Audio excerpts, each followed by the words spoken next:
Komið sæl og velkomin heim í stofu, ég heiti Bryndís Svavarsdóttir. Í dag 24. ágúst er 10. sunnudagur eftir þrenningarhátíð. Þema dagsins er sama á síðasta sunnudag, gjafir andans, góðir ráðsmenn. Í lexíunni sendir Guð Jeremía til leirkerasmiðsins. Í pistlinum kveðst Páll vera hryggur yfir því að þjóð Guðs hafi hafnað Jesú og í Guðspjallinu grét Jesús hann horfði yfir Jerúsalem. En við skulum byrja þessa stund eins og alltaf á því að signa okkur og við segjum saman í nafni Guðs, Föður, Sonar og Heilags Anda. Amen. Heyrum heilagt Guðspjall sem úr Lúkasi 19. kafla og hljóðar svo. Og Jesús kom nær og sá borgina, grét hann yfir henni og sagði, ef þú hefðir aðeins vitað á þessum degi hvað til friðar heyrir. En nú það hulið sjónum þínum, því að þeir dagar munu koma yfir þig að óvinir þínir munu gera virki þig, setjast þig og þröngva þér á alla vegu. Þeir munu leggja þig af velli og börn þín sem í þér eru og ekki láta standa steini við steini í þér vegna þess að þú þekktir ekki þinn vitjunar tíma. Þá gekk hann inn í helgidóminn og tók að reka þá út sem þar voru að selja og mælti við þá, ritað hús mitt á að vera bænahús en þið hafi gert það að ræningja bæli.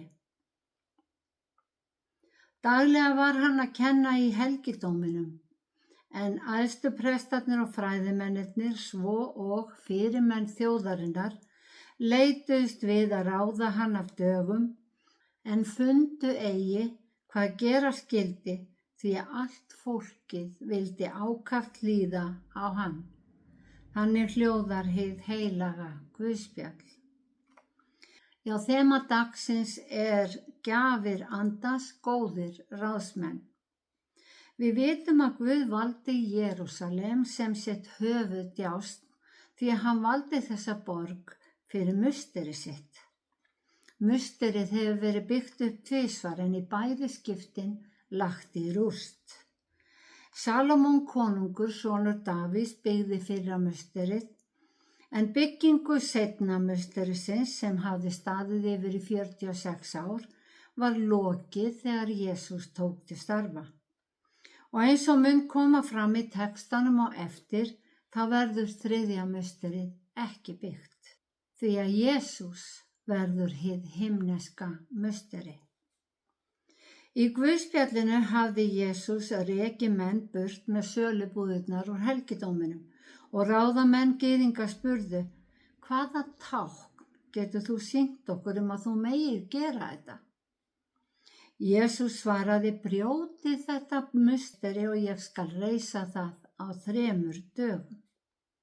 Þá svöruðu þeir, þetta musteri hefur verið 46 ári í smíðum og þú ætlar að reisa það á 3 dögum. En Jesús var að tala musteri líkama síns.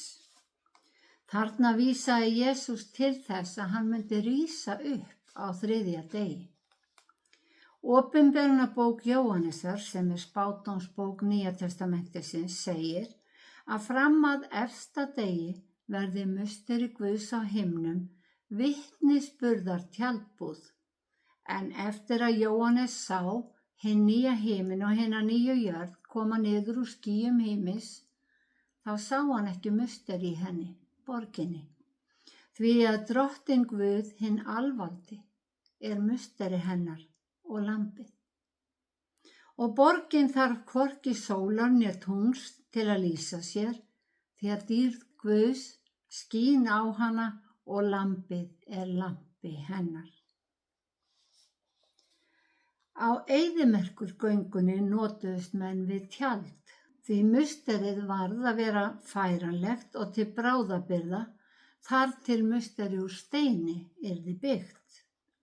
Musteri á jörðu hafði ákveðið hlutverk, þangað bar fólki að fara og færa fórnir fyrir syndir sínar. En á hinni nýju jörð, á hinni nýja himni, verður engin synd og þess vegna ekki þörf á musteri til fórna. Jesús var hinn síðasta fórn sem greiddi fyrir syndir heimsins. Í Guðspjallinu grét Jesús hann horfði yfir borgina. Ef ráðamenn gyðinga hefðu aðeins vita á þessum degi hvað til friðar heyrir. Þeir héldu sig vera að bjarga liðnum og halda friðinn þeir fórnuðu Jesú. En Jesús vissi hvað yrði, vissi að óvinir þeirra myndu leggja borgina í rúst og ekki láta standa steini við steini í henni vegna þess að þeir þekktu ekki sinn vitjunartíma. Þeir þekktu ekki þann sem var sendur til þeirra. Í Jóhannesarguðspjalli stendur, hann, Jesús, kom til eignar sinnar en hans eigi fólk tók ekki við honum. Vegna þess að Jesú var hafnað og fórnað af þjóð Guðs, hafði þjóðin hafnað Guði. Því sagði Jesús að Guð myndi yfirgefa musterið og það yrði lagt í rúst. Musterið féll síðan árið 70 eftir Krist og á grunni þess stendur nú Moska Íslams. En af hverju þurfti musterið að falla? Það var ákveðin yfirlýsing frá Guði. Með því sagði hann, þið hafið valið lögmálið og verkaréttlætingu fremur en náð fyrir trú. Þið hafið hafnað mér. Mörg trúarbrögð heimsins í dag eru einmitt í verkaréttlætingu. Hafa náungakærleika og frið að sínu megin markmiði en þau tigna ekki Guð á himnum, sem það eina sem Guð fer fram á við okkur. Spámenn Gamla testamentisins fluttu lýðnum orðsendingar frá Guði. Allar voru þær á þá leið að snúa aftur til Guðs og í lexíu dagsins sendi Guð Jeremía til leirkerasmiðsins til að sýna honum á myndrænan hátt hvernig Guð vildi móta lýðin. Eins og leirkerasmiðurinn mótaði ker mildilega með höndum sínum, þannig hafði Guð mótað manninn í upphafi af leiri jarðar. Maðurinn var fullkomin sköpun, en í sakleysi sínu hleypti hann syndin inn í heiminn og skemmdi þannig kerið sitt. Öfugt við leirkerasmiðinn í lexíunni sem hefði hnoðað upp í nýtt ker, þá leyfði Guð kerinu að reyna sig í hinum harða heimi, þar sem flest ker verða fyrir hnjaski, fá á sig sprungur og mörg brotna, því þau hafa ekki endalausan líftíma. Kerin eru táknmynd fyrir mannin. Þau hafa kannski svipað útlit, en innihaldið getur verið ólíkt, sumt gott, annað slæmt. Það er okkar að velja hvað geymt í okkar keri, en sé innihaldið farið að skemmast, þá þurfum við að hella úr því, hreinsa og fylla að nýju. Erfiðasta verkefni okkar á lífsleiðinni að passa að ekkert skemmt laumist með öðru í kerið okkar, eitthvað sem gæti skemmt allt innihaldið. Hvert og eitt okkar eins og mjúkt leirker í uppvextinum, en með aldrinum vill leirinn harðna. Við verðum föst í okkar skoðunum og erfitt að taka upp nýja siði. En Guð vill fá að móta okkur út alla ævina og hann vill fá að fylla kerið af visku og verja það fyrir hnjaski. En leiðin til friðar við Guð getur kostað átök. Guð segir og í lexíunni stendur, stundum hóta ég einhverri þjóð eða konungstæmi að uppræta það, brjóta það niður eða eyða því. En hverfi þessi þjóð sem ég hef hótað frá illri breytni sinni, iðrast ég þeirrar ógæfu sem ég hafði ákveðið að senda yfir hana. Og sagan Jónas í hvalnum er vitnisburður að Guð hafi hótað og hætt við að eyða heilli borg vegna þess að lýðurinn iðraðist og sneri sér aftur til hans.